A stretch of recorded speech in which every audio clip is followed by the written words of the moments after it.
Hello everyone, my self Bhavin Khatri और आज हम देखेंगे डायरेक्ट स्ट्रेस और स्ट्रेन के बारे में और उसके कुछ एग्जाम्पल।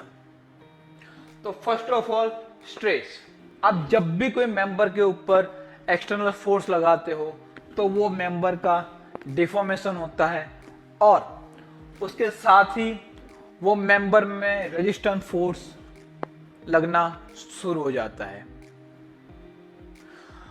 तो रेजिस्टेंट फोर्स पर एरिया को आप स्ट्रेस कह सकते हैं।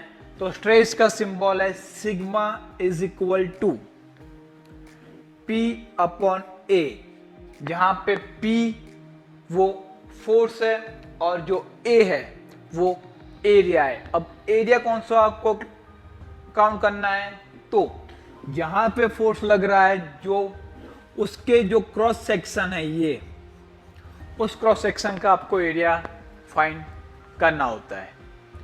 ये P की जगह पे आप R भी लिख सकते हो। R का मतलब है रेजिस्टेंट फोर्स और P का मतलब है जो एक्सटर्नल फोर्स लग रहा है वो। आपको पता है दोनों की वैल्यू सेम होती है बट ऑपोजिट डायरेक्शन में होती है। तो sigma is equal to P upon A और sigma is equal to R upon A. तो इसका यूनिट होगा, फोर्स का यूनिट रहेगा आपको न्यूटन और एरिया का यूनिट रहेगा mm स्क्वायर। तो stress sigma is equal to P upon A और उसका यूनिट है न्यूटन पर mm स्क्वायर। अब देखते हैं स्ट्रेन के बारे में। तो स्ट्रेन क्या है? जब भी आप किसी मेंबर के ऊपर फोर्स लगा रहे हो, एक्सटर्नल फोर्स लग रहा है, तो उसकी जो लेंथ है वो या फिर कम होगी या तो फिर ज्यादा होगी। तो वो लेंथ में जितना भी चेंज आ रहा है और उसकी जो ओरिजिनल लेंथ है उसके रेशियो को स्ट्रेन कहा जाता है। स्ट्रेन का आपका सिंबल है एप्सिलॉन। तो epsilon is equal to delta L upon L.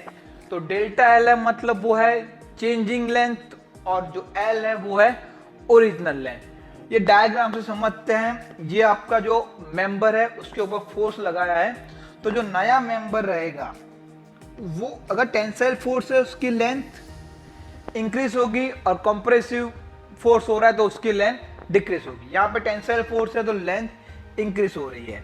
तो ये दो जो है डेल्टा एल बाय 2 और डेल्टा एल बाय 2, तो दोनों को आप मिलाएंगे तो डेल्टा एल होगा।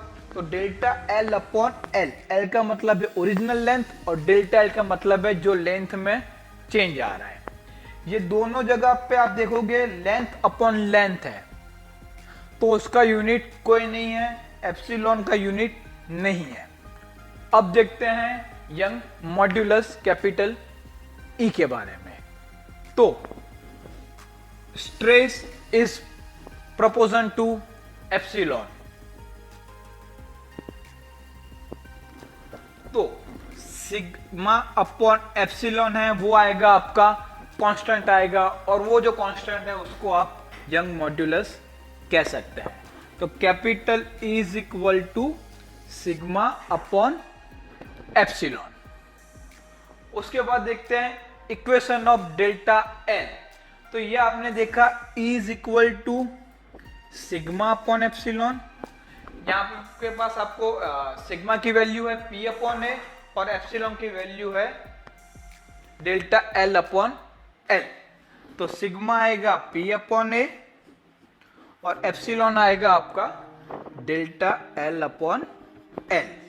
तो E इज इक्वल टू क्या होगा आपका P into L A into delta L. तो delta L is equal to P into L A into E. आप ऐसे भी डेल्टा एल फाइंड कर सकते हो।